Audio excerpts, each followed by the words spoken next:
parts. The first is just a general brief. For some of you, it might be just a quick reminder. For some, it may be a little bit more than that.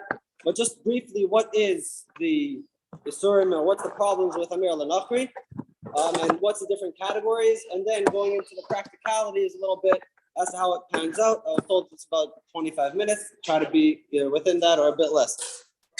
So Amirah Lנכרי is something which is forbidden on Shabbos.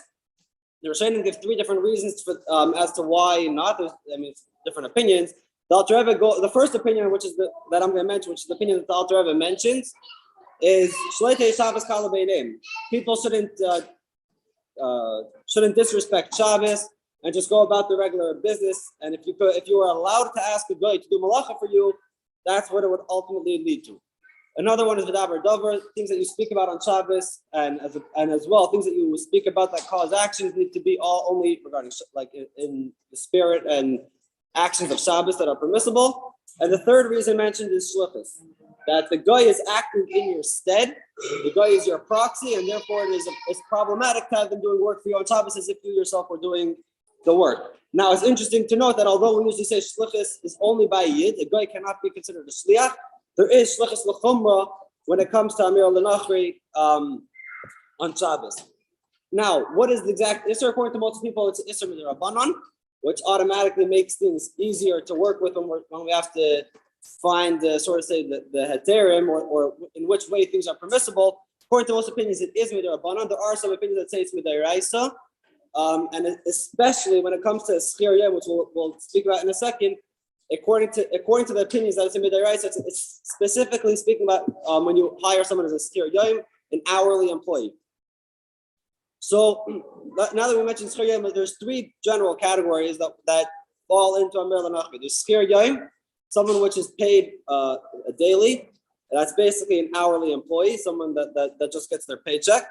There's kablonos, someone that's a contractor. They're taken on to do the job. And ariso, someone that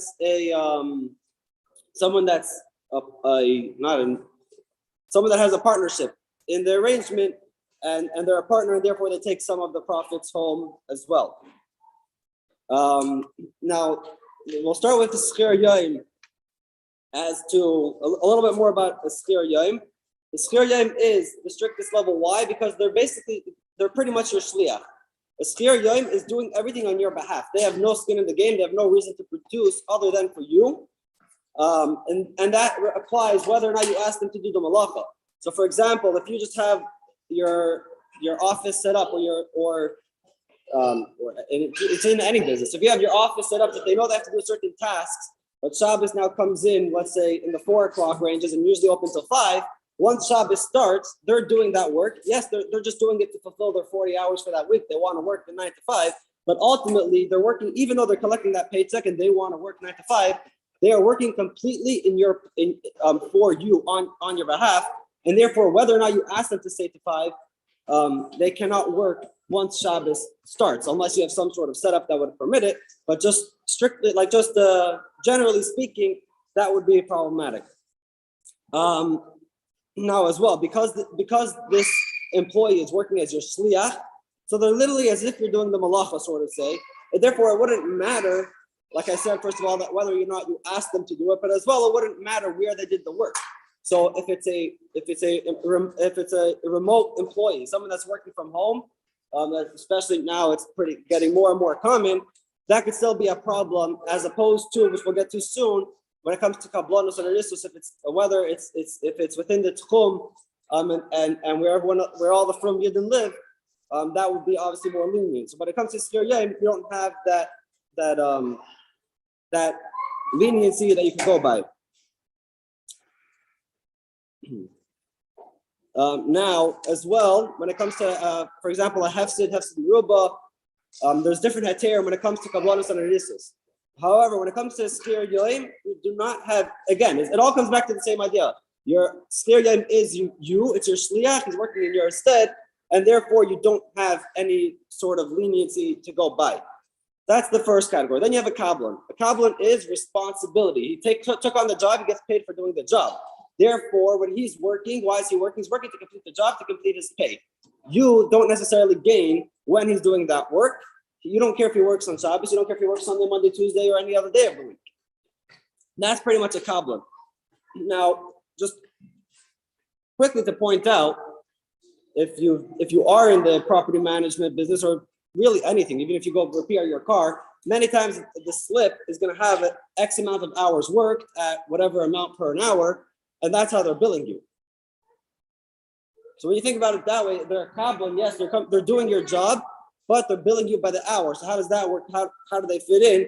So there are different opinions. It seems like the mainstream opinion is that they're still categorized as a kabbalah. And even though you're paying them for the hours they work, because you're paying for them for the responsibility, and they're not actually billing you for the hours worked, they're just using hours as a metaphor to break down how much work they did for you.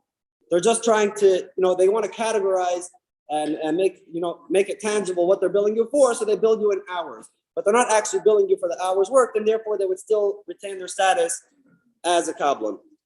Now that fact is pretty relevant when it comes to property management, again, because if your boiler goes down, at least the plumbers that I've seen, they charge, they have hourly billing built into their invoices. Now a kabbalah, even though they could work on Shabbos, there are some conditions. First of all, a kabbalah cannot work within the tchum of Yidden, within tchum Shabbos. Why? Mainly because of Ma'ar sign.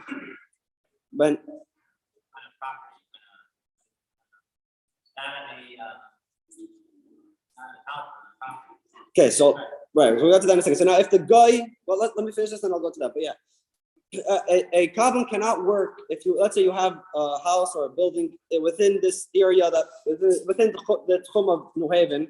So you have from people walking around. You can't have a guy working in that house on Shabbos as a kabbalah, even though you're paying him for the job, because it's within tchum Shabbos, and it could be Ma'ar sign that someone walking by doesn't know whether he's a contractor or he's an hourly employee. Therefore, it's Ma'ar sign. Now, I don't know, but like was mentioned, that's by when if you're referring to a house or a building, then yes, it's something that they're working on. When it comes to metalsman, it's a little bit different. It depends. The easiest way to say is that it doesn't apply. Let's say, for example, the guy lives within the community. If they're working, let's say, in their basement, they have a shop and they're fixing something for you, that would be fine. However, metalsman, just because it's not attached to the property, wouldn't necessarily work.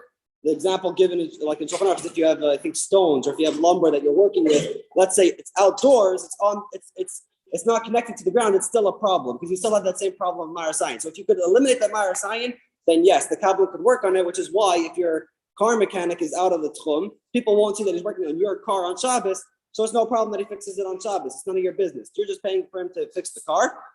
That's out of sight from anyone. There's no Ma'ar sign issue, and therefore it would be allowed. However, if it's within the tchum, speak to your Rav, but that can still be Ma'ar sign. People see your car being fixed on Shabbos.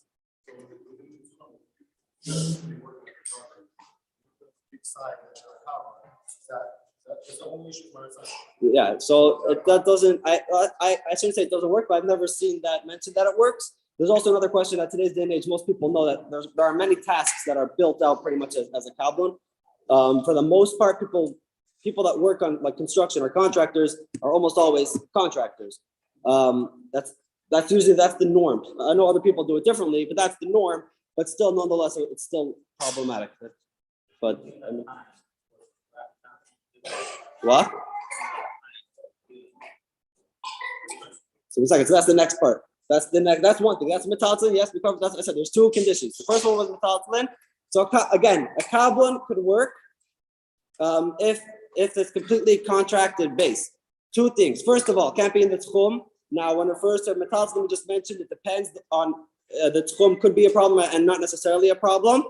So it can't be in the tchum. And the second thing is that you can't be kaveya malachti for Shabbos. What does that mean? So the example given, for example, in Shulchan Aruch is you can't send a mailman, well, not the regular post office, but back then mailman, like a messenger with a letter on Friday, right before Shabbos. Why? Because you're basically telling him, deliver this letter on Shabbos, work for me on Shabbos. So even though the source say they're a kabbalah, because you're setting up that they must work on Shabbos, that could be, or that is problematic. However, if you give it to them, let's say Thursday, or you give it to them earlier on Friday morning, and there is enough time for them to finish that work technically on Friday, they decided to do the work on Shabbos, that's none of your business. However, you can't give it to them. Basically, you can't tell them to work on Shabbos, and telling them to work on Shabbos is both verbally telling them to work on Shabbos, and also if you set them up in a way that they cannot do it other than working on Shabbos. For example, you give it to them right before Shabbos, you tell them, I need this 6 p.m. tomorrow night. So that doesn't work. You're basically telling them I need to do it on Shabbos, even though you didn't verbally say those words.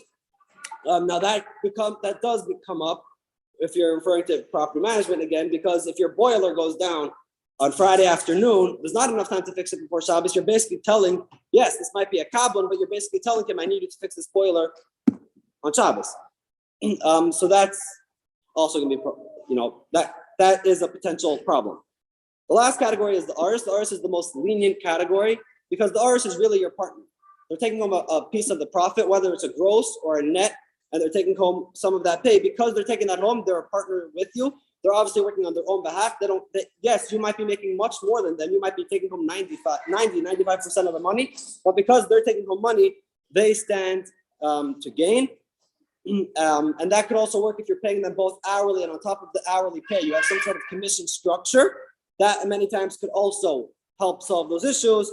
However, you still cannot be kaveya the malachli of an aris specifically on Shabbos, according to most opinions. Which now that we have that general introduction, let's go through a few more practical scenarios of property management. That's where I'm going to focus on, but these pretty much apply to many other industries and businesses as well. So let's start.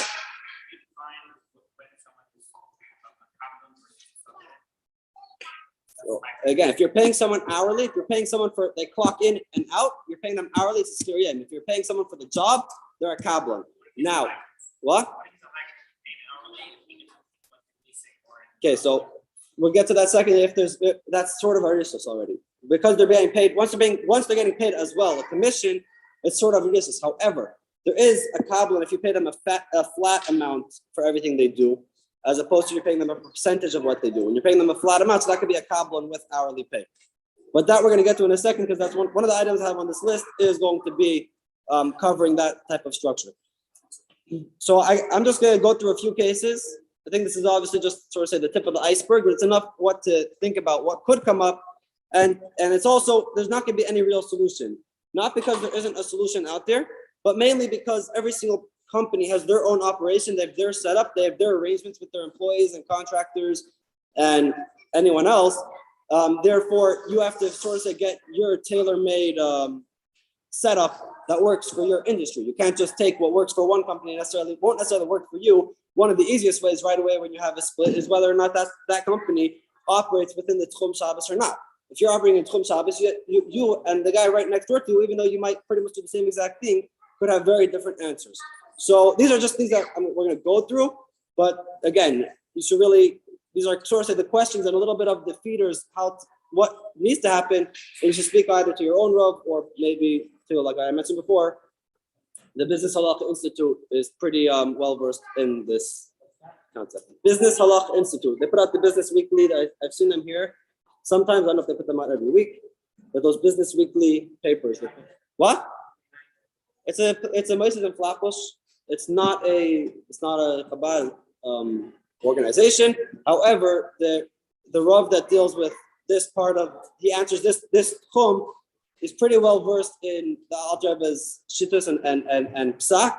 And again, you might not feel comfortable. Again, if you have someone else, go for it. This is someone that they're familiar. Sort of say they definitely have a very good knowledge in both areas that you need, both the halacha and the practicalities. But you may feel more comfortable with someone else, and by all means. All right. So now that we have that in general introduction, we come to on-call maintenance. So now you have something goes wrong with one of your buildings. You have a toilet goes down, a toilet is clogged that needs to be done, or it's leaking, needs to be replaced. You have no hot water in the building. You have or you have no heat, or you have any of these other issues. If you do lockouts, that your maintenance now has to respond to. You're pretty much now. It depends how you pay your maintenance. If you're paying them hourly, So they're clocking in and out. You're telling them they have to do on-call over the weekends or nights and weekends. You're telling them they must show up. Then that is a problem. You're basically telling them you have to work on Shabbos when the call comes in. So how do you go about that? So the first approach might be, simple. I'll put everyone on salary. I'll put all my employees on salary, even though I would have preferred to go hourly with everyone, let them clock in and out. I'll put them on salary and no issue. They're not working for me. They work for me, but now I'm anyways not paying them for this specific on-call. It's not a problem. The problem with that setup is the Alter Rebbe brings it as well. It's brought in Shulchan Aruch that when you have a salaried employee, if they have a specific task they do one specific task, and I think the example brought is they do sewing and weaving for you. But if they have one specific task and nothing else, then it could be fine. But once you have a salaried employee that has multiple tasks, it doesn't work. The cheshbon is because just by them working on Shabbos, they're not gaining, you're the one gaining. Because you're going to have more work for them on Monday. It's not like if they do this on-call on Shabbos, they're gaining for themselves and they have off on Monday because they have less work to do it in their stack. No, because they have all these different categories they're doing. So if you have a property manager and they're doing leasing, answering phones, they're doing collections, they're managing maintenance, and anything else, by them working, they're not eliminating any of those other tasks. All those tasks still need to happen on Monday morning when work resumes. So that putting someone on salary will not.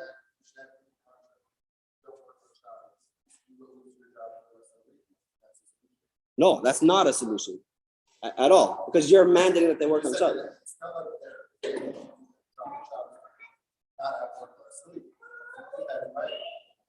No, because let me go back.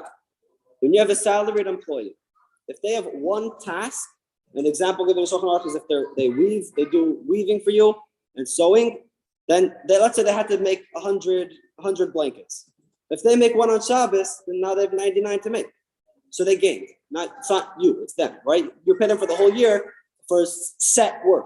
Once you have someone that's doing multiple jobs, so okay, you did that, but now you also have this. It's sort of it's a never-ending loop. I mean, just ask yourself the question practically. When someone responds to an on-call Monday morning, you still have more work for them, right? It's an additional item you need from them, but it doesn't subtract from any of the other regular work that you have to do on a day-to-day basis. So that wouldn't work.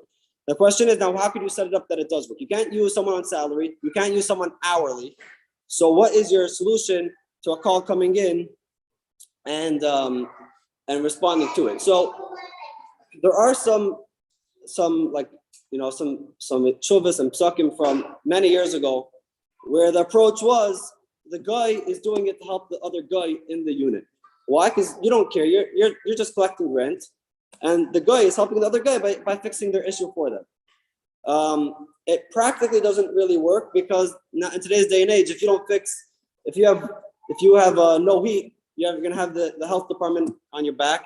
You're also, you care that they're fixed because you don't want the negative reviews. You don't want all these things. So you care more than just the tenant getting what they need. So it doesn't work to just say that the guy is doing it for the guy. The guy fixing and the guy working is working for you. Yes, you might be doing it to make your tenant happy, but he's doing it to keep you happy, not to keep the tenant happy.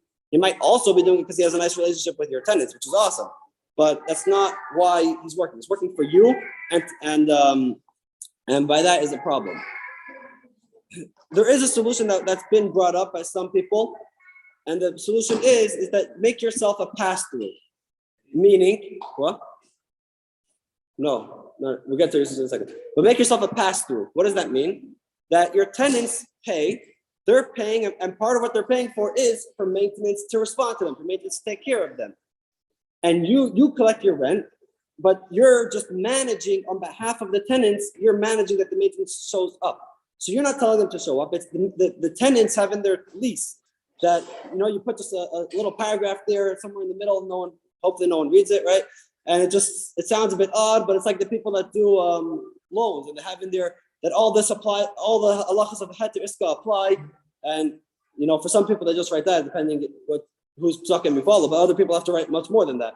Then they write in these loans that all the halachas of heter iska apply, every day. So do something like that basically where the tenants are hiring the maintenance people. You manage, it's sort of like a condo association.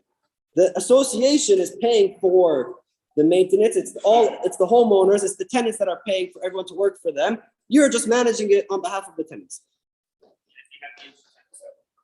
What? Ancient? Oh, so first of all, yeah, that probably wouldn't work unless you say that they're working for the majority of the tenants. Possibly, but it doesn't work for a different issue, which I guess is sort of more important because I don't know. I didn't really think through all of that because there's another problem you're going to run into right away. The problem that you're going to run into now, unless you're in a higher class area, is if you have any Section 8. Section 8 is pretty clearly defined. They will not pay for anything, and you cannot charge the tenant for anything other than rent. Rent is the only charge that could go to a Section 8 tenant. Now, what does that mean? Rent goes to the landlord for the space. The landlord, according to the law, has obligations to the tenants, but they're not collecting money to take care of those obligations. They're collecting rent, and then they have to take care of it from out of their pocket. So that solution, unless you're in a higher class area and you know you have no Section 8 at all because your prices are way too high, so you're never gonna have that issue. Even if today you don't have Section 8, you might have Section 8 tomorrow, and then your whole plan doesn't really work anymore.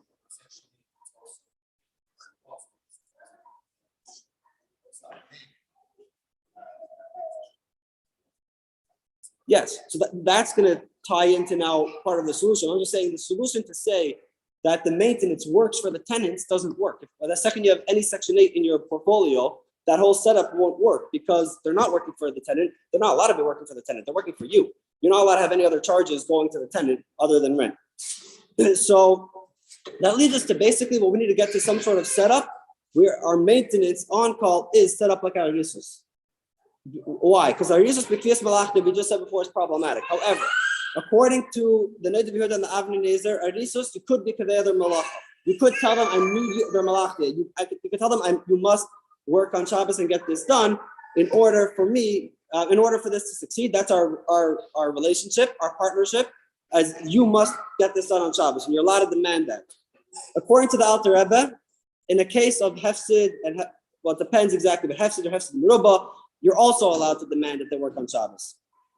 So now, if you could get your setup as an arisos setup where there's a hefsid merubah, and now anytime there's down boilers, or fully, if you have if you have a unit with one bathroom and you have a clogged toilet, these are things that could lead to hefsid.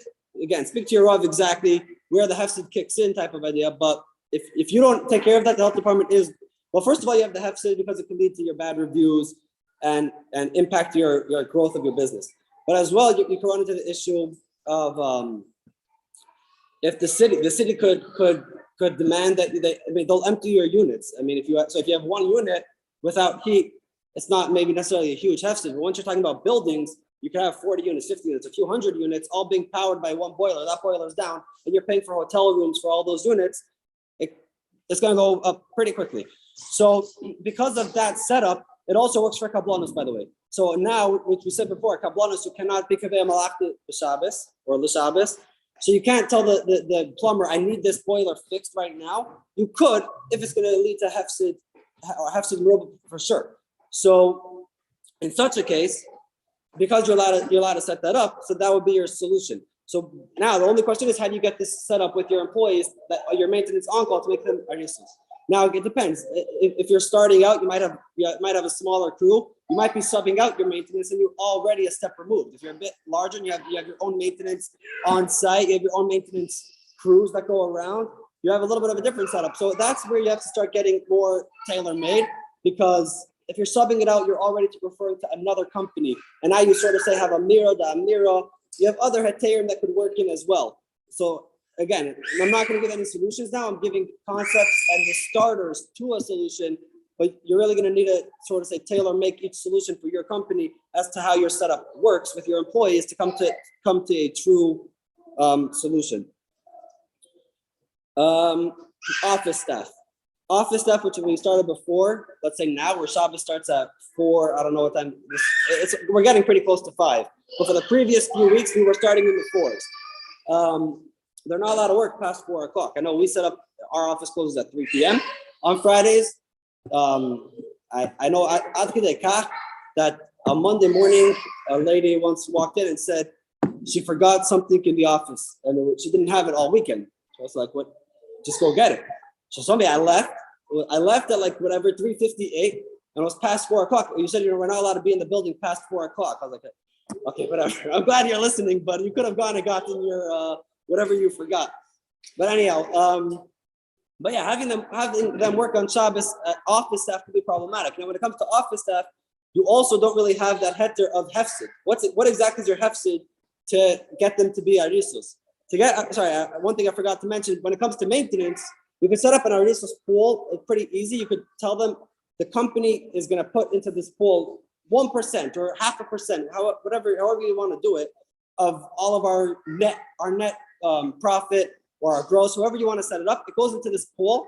At the end of the year, we divide this pool. Maybe each maintenance guy gets different percentage based on how they perform throughout the year. But this pool we have this pool that all the maintenance guys will share from at the end of the year. That's some way to make your maintenance guys now, besides for because our artists could have both hourly pay and the arisus structure. So now, once you have such a structure where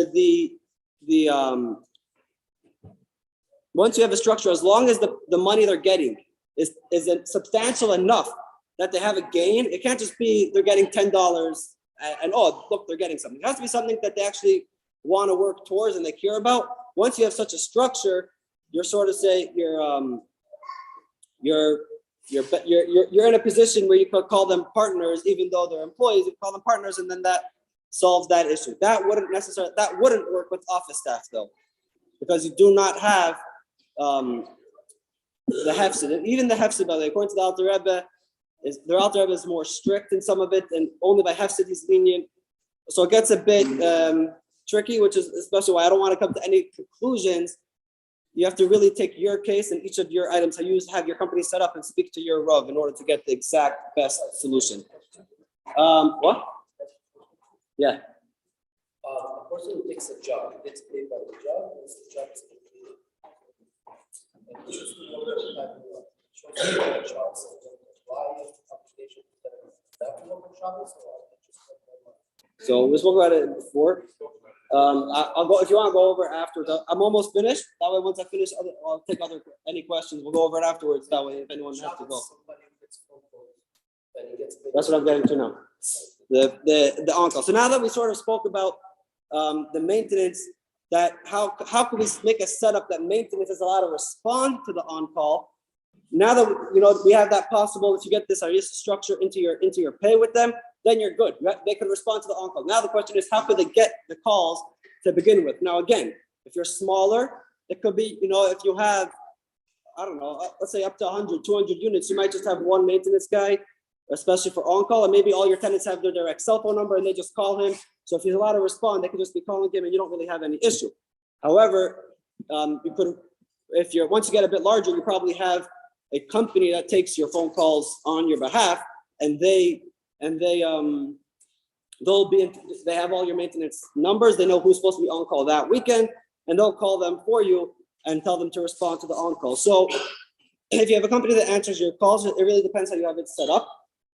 It is most probably okay in most situations, because first of all, even though there's a concept of Amira da Amira, it's very contested subject, because basically Amira da Amira means because Amira Lנכרי is a shvus. And now Amira to the first Nachri is also a shvus. Now I have a shvus to shvus, because I have the one guy telling another guy. So now it makes things a lot more lenient. It's very contested, because basically in a sense, what you're doing is you're getting rid of the whole, anything that you're not allowed to do on Shabbos, you just made allowed by making Amira da Amira. So it's really not, according to most people, it's really doesn't work. However, there are some opinions that hold of this concept of Amira da Amira, and especially when we'll come into a case of hefsid merubah, or the tzarech mitzvah. Well, obviously, I'm not mentioning that now, but the tzarech mitzvah is also a big one. When you have Amira da Amira, that's one concept. You also, because if they don't take this phone call, so it also depends how they're billing you. If they're billing you for every call you make, every single minute, you could have more of a problem. I know, for example, the company we use, we have a structure where we pay them a flat fee every month. And on top of our flat fee, we also pay them for the service they provide. So it's sort of, again, going back to the same structure we spoke about, that the car mechanic or the plumber might be billing you for hours, but it's really a way for them to quantify their charges. So that could be allowed. So when you mix in the fact that it's Amira, there's no real malacha involved in taking the call and dispatching the call, especially now. There used to be the switchboards and the landlines and all that. Today's day and age, you have VoIP systems. You have everything goes over the internet. So it's really it's all a bunch of midrabanans. So you first of all have Amir Damira, and it was set up from before Shabbos. And you have that if you don't take it, it can lead to a possible hefsid meruba. So between those, there are heterim. But again, it depends how your company that takes your calls are set up. But those are sort of say ways to get by it. That's a starter. I'm sure there are many other scenarios that come up. Again, these are just, I guess, sort of the same idea of, you learn smicha, not necessarily to paskin, but you learn smicha to know how to ask a question. Here's a starter. Here's concepts with a start to solutions. Take it to your Rav, and I'm sure your Rav can expound on it and give you the right solution for your setup. Again, going back to how I started, yes, it might be coming here, opening up a can of worms, speaking about the subject. We're opening up the can of worms with solutions. I think it's already much easier to tackle.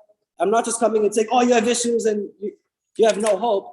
There might be issues in your setup, but there is a lot of hope. Speak to the right Rav, speak to someone that understands both the halachic and the business setup of your company, and I'm sure they can find many, many solutions to everything that you encounter every day or every week.